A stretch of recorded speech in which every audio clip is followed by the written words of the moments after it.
जिंदाबाद जिंदाबाद। कर्मचारियों को बिल आगे ये छूट जाते अपन आ गए। पीछे कर लो, पीछे आ जाओ,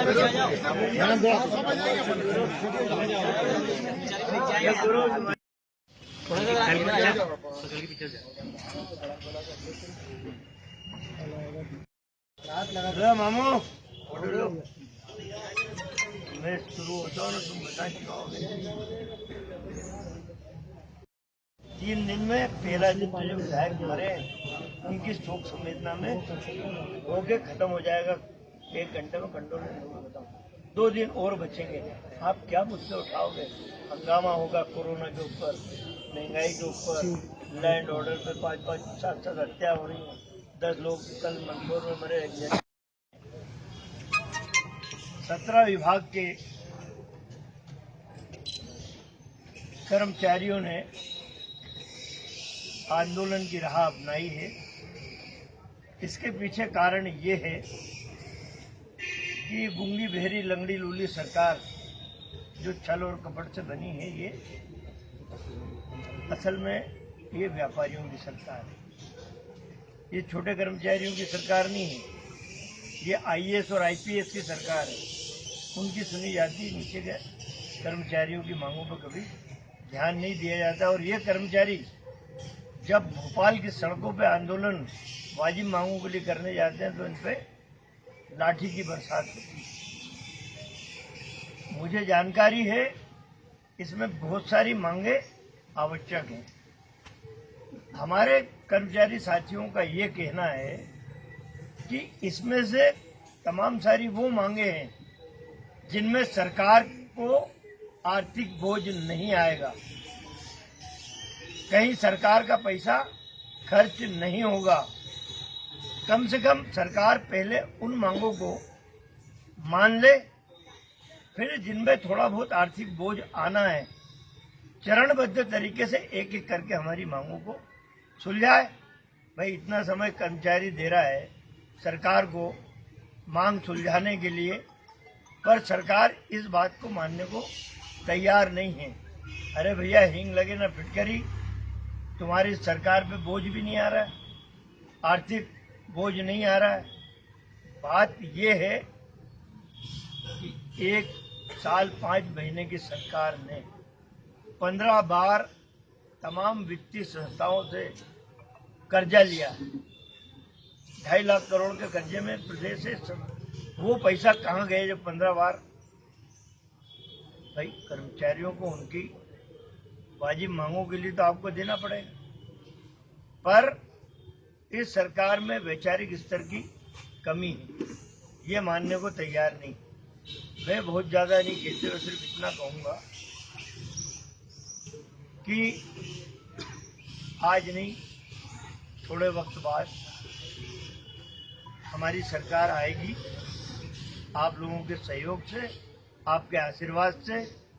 और जो मांगे सर्वप्रथम है जिन पे आर्थिक बोझ नहीं आ रहा है, मैं समझता हूं कि पहली कैबिनेट मीटिंग में उन मांगों को रख के पहले वो मांगे मंजूर करा ली जाए, फिर तिमाही की कैबिनेट बैठक में जो मांगे आपकी ओर है, जिसपे सरकार को आता है बोझ तो आएगा। भाई सरकार बनती काहे के लिए? आर्थिक बोझ तो आएगा। इतना टैक्स वसूल रहे हो, मध्य प्रदेश में सबसे ज्यादा डीजल पेट्रोल पे टैक्स लग रहा है, पैसा कर से वसूल तो रहे हो ना, कहाँ जा रहा है पैसा? एक कर्मचारी जो पूरे जीवन भर समर्पण के साथ काम करके प्रदेश की विकास में, उन्नति में सहायक बनता है, तो करों की राशि उसकी राशि तो जाना चाहिए कि सब नेता और अधिकारी के घर में ही जाएगी। तो उन मांगों को भी चरणबद्ध तरीके से हम लोग मंजूर कराएंगे। मैं क्योंकि विपक्ष में हूँ तो इतनी ही बात आज मैं कर सकता हूँ। मेरी संपूर्ण संवेदना और सहानुभूति पूरे कर्मचारी वर्ग के साथ है। इसमें कहीं कोई राजनीति का पुट नहीं, कहीं कोई दूसरी भावना दुर्भावना नहीं, पर आपको न्याय मिले इस बात के लिए हम लोगों को सोचना पड़ेगा, कटिबद्ध होना पड़ेगा कि जो लोग रीढ़ की हड्डी है इस प्रदेश की सरकार, यदि नीचे से फाइलें नहीं चले तो IAS और IPS क्या कर लेगा। वो जो रीढ़ की हड्डी है, वो रीढ़ की हड्डी मजबूत की जाना चाहिए ताकि एक लंबे समय तक जीवन जिए। तो मैं आज के दिन इतने आपको विश्वास दिला सकता हूँ और आप जैसा बोलेंगे तैयार।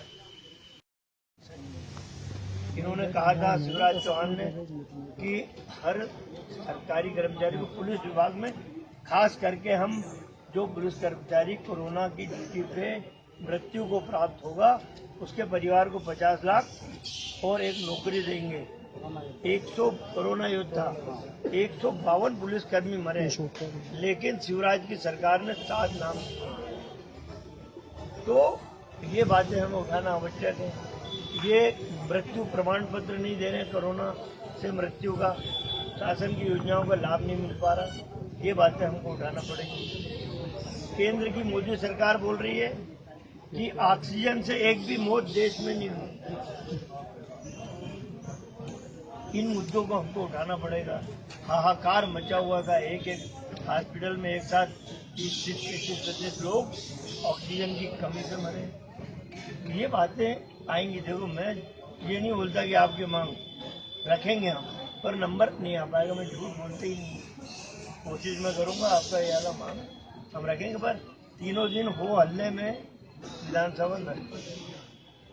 ये सत्र चलने की 1.5 महीने तो मिलेगा, और ये 3 महीने से ज़्यादा, 3 दिन से ज़्यादा चला ही नहीं रहा। इनका साहस ही नहीं है। महंगाई की मार, कोरोना की मार, लैंड ऑर्डर, शराब माफिया, भू माफिया, रेत माफिया, हर तो हावी हो रहे हैं प्रदेश में। ये बातें हैं, फिर भी कोशिश मैं करूँगा ध्यान आकर्षण के माध्यम से, कैसे भी मैं लगाने की कोशिश करूँगा। नंबर है किया जा रहा है पंचायत द्वारा, कर्मचारी द्वारा, क्या इसके विषय में आज आपको? पंचायत कर्मचारी के साथ साथ 17 विभाग हैं मध्य प्रदेश के। 17 विभाग, उनके कर्मचारी जो वास्तव में रीढ़ की हड्डी है इस प्रदेश की, वो आंदोलन की राह पे जाने के लिए मजबूर है, क्योंकि उनकी वाजिब मांगों को ध्यान देना तो दूर, कोई भी मुख्यमंत्री मंत्री सुनने को तैयार नहीं है। तो नैतिक मजबूरी है कि आंदोलन और हड़ताल की सहारा लेके वो अपनी बात गूंगी बहरी लूली लंगड़ी सरकार तक पहुंचाए, और हम विपक्ष में बैठे लोग उनके समर्थन में। कभी आप मानते हैं आगे इनकी मांगे पूरी होगी? देखिए, कांग्रेस की जब सरकार आएगी तो मैंने पहले भाषण में हम एक बात कांच की तरह बोलते हैं कि जिन मांगों पे आर्थिक बोझ नहीं आ रहा है, मेरे जैसा ईमानदार नेता कोशिश करेगा कि पहली कैबिनेट बैठक में उन मांगों को तत्काल मंजूर कराए, उसके बाद तिमाही कैबिनेट में हम जिन मांगों पे आर्थिक बोझ आता है उनको एक एक करके चरणबद्ध तरीके से उन मांगों को मंजूर करें। ये कोशिश हर सरकार की हमारी रहेगी।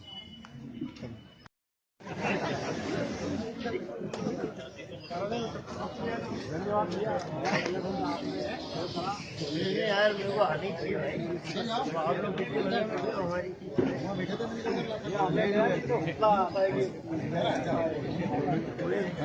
लगा दो, ध्यान लगा देंगे, नंबर आएगा नहीं।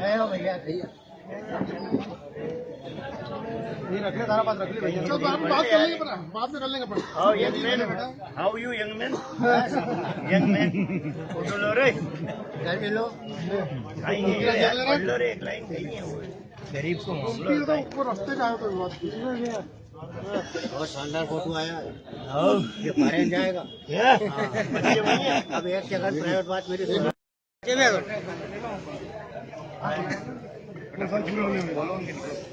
22 साल तो मैं तो 12 या 90 में जाने की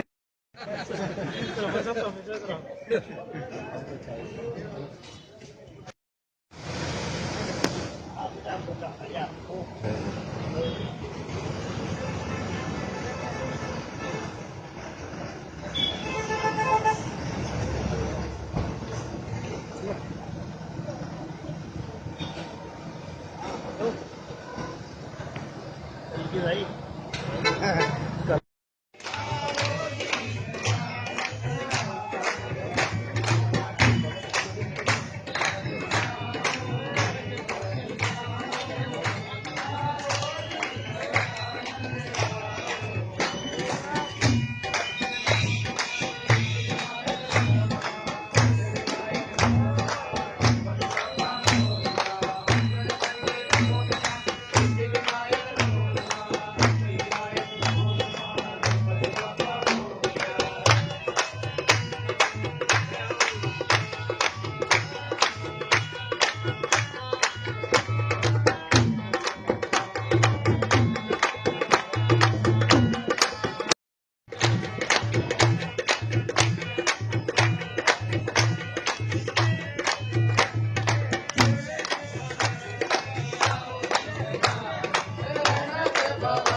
मुद्दा ढूंढकर से हम पूछेंगे कि ये धरने पे बैठे हुए 21 तारीख से आज कितनी तारीख हो गई है, 22 तारीख हो गई है, 22 तारीख 24 तारीख तक तो हो गई है, ताकि हम इनसे पूछेंगे कि इनके किस कारण इन्हें हड़ताल करिए, किस तारीख से धरने पे बैठे हुए। आइए हम इनसे जानकारी देंगे, इनसे चर्चा करेंगे। क्या भाई साहब किस कारण आज आप लोग जो है धरने पे बैठे हुए, कितना समय हो गया आपको, तो क्या मांगे आपकी? 22 तारीख से अनिश्चितकालीन पर धरना पंचायत एवं ग्रामीण विभाग संयुक्त मोर्चा संगठन का बैठा हुआ है। हमारी मांगे है कि जो सचिव की है 6वां वेतन में सुधार किया जाए और 7वां वेतन दिया जाए, और जो हमारे अस्थायी कर्मचारी जिनको नियमितीकरण किया जाए, संविदा वाले मुझको नियमितीकरण किया जाए। तो ये कितने समय से चल रही है और कितने सालों से क्या चल रही है अभी? ये अनार्थिक मांगे जो भी है सरकार हमारी पूरी कर दे, हम यह चाह रहे हैं। और जब तक हमारी मांगे पूरी नहीं होगी हम तब तक बैठे ही रहेंगे। क्या आपको क्या आश्वासन मिला है, क्या आपने ज्ञापन दिया है, क्या ये आपको क्या है? सीओ साहब को भी ज्ञापन दिया है और एडीएम को भी ज्ञापन दिया है, लेकिन अभी हमारी मांग पे कोई वो नहीं हुई है, सुनवाई नहीं हुई है। अगर नहीं मांगे पूरी करते क्या करेंगे आप आगे? हम आगे और हड़ताल करेंगे और अनिश्चितकालीन करेंगे और उग्र आंदोलन करेंगे। आपका पूरा नाम? मोहन सिंह यसोना, ब्लॉक अध्यक्ष संयुक्त मोर्चा संगठन सुनकर। आज ये बताना चाहेंगे क्या मांगे है कि आपकी? हमारी विशेषकर मांगे ये हैं कि हमें जो मानसिक दबाव मिलता है प्रदेश स्तर से और हमारे सभी सचिव साथी, रोजगार सहायक साथी और पूरे कर्मचारी, हमारे इंजीनियर साथी, सब पर इतना मानसिक दबाव आ रहा है कि कुछ हमारे साथियों ने तो आत्महत्या तक कर ली है और हमारे जो जनपद सीओ ने उन्होंने भी एक जगह आत्महत्या कर ली है। आज की स्थिति ऐसी हो गई है कि हम मानसिक दबाव में इतना ज़्यादा गुजर रहे हैं, कई हमारे साथी कई बीमारियों से पीड़ित हो गए हैं। अतः हमारी तो समस्या इतनी ज़्यादा गंभीर हो गई है कि हम अब किसी भी हर आंदोलन में हम आगे बढ़ रहे हैं। हमारे सभी साथी और जो हमारे कर्मचारी संयुक्त मोर्चा, हम सब ने अब धरने में बिल्कुल बैठ गए हैं और हम तब तक नहीं रुकेंगे जब तक हमारी समस्त मांगे पूरी नहीं हो जाती। आपका पूरा नाम? अनुराग तिवारी। देखिए, हम लोग यहाँ पर जो भी लोग हैं वो काफ़ी सालों से काम कर रहे हैं और एक मानव अधिकार के रूप में भी देखा जाए तो अगर जैसे 3 साल भी किसी संस्था में काम करता है तो वो परमानेंट का अधिकारी होता है। हम लोग यहाँ पर 15-15, 20-20 सालों से काम कर रहे हैं। अपने जीवन के अमूल्य समय हमने शासन को दे दिया है। उसके उपरांत भी शासन हमारी कोई भी मांग मानने के लिए तैयार नहीं है। हमारी मुख्य मांग तो ये है कि हमें नियमित किया जाए। यहाँ पर दोहरा व्यवहार किया जाता है। जो लोग नियमित है उनको हमसे दुगना वेतन प्राप्त होता है और हम उनसे दुगना काम करने के बावजूद भी हम उनसे कम वेतन प्राप्त करें। ना तो कोई महंगाई भत्ता हमको दिया जाता है, ना किसी प्रकार की अनुकंपा नीति दी जाती है, ना किसी प्रकार की कोई पेंशन मिलने वाली है। अभी कोरोना में भी और कई एक्सीडेंट में भी हमारे साथी ऐसे ही हमको छोड़कर अलविदा करके चले गए और अभी 2 लोगों ने तो आत्महत्या कर ली। इतना मानसिक दबाव हम पर बनाया जाता है हर काम को लेकर, इतने लक्ष्य हम पर थोप दिए जाते हैं अनावश्यक रूप से, और हमारे पास कोई स्टाफ भी नहीं है इतना बड़ा। हर योजना में 1-2 व्यक्ति है जिनसे 10-10 लोगों का काम दिया जाता है और उसके उपरांत भी हमको सैलरी बहुत कम दी जाती है। इसमें 15-15 सालों में हमारा ना तो कोई इंक्रीमेंट मिल रहा है, ना कोई यात्रा भत्ता हम लोगों को दिया जाता है, ना कोई गाड़ी की सुविधा दी जाती है किसी प्रकार से। बस हम लोगों को मजदूर, एक बंधुआ मजदूर की तरह हम लोग हो गए हैं कि जिनको एक हंटर मार कर काम लिया जाता है। तो इसलिए हम इस पूरी व्यवस्था के खिलाफ आवाज उठाने के लिए एक हो गए हैं और जब तक हमारी मांगे पूरी नहीं होती, हमको नियमित नहीं किया जाता, हमारी सारी जितनी भी मांगे हैं वो पूरी नहीं की जाती, तब तक हम ये हड़ताल समाप्त नहीं करेंगे और जाते रहेंगे।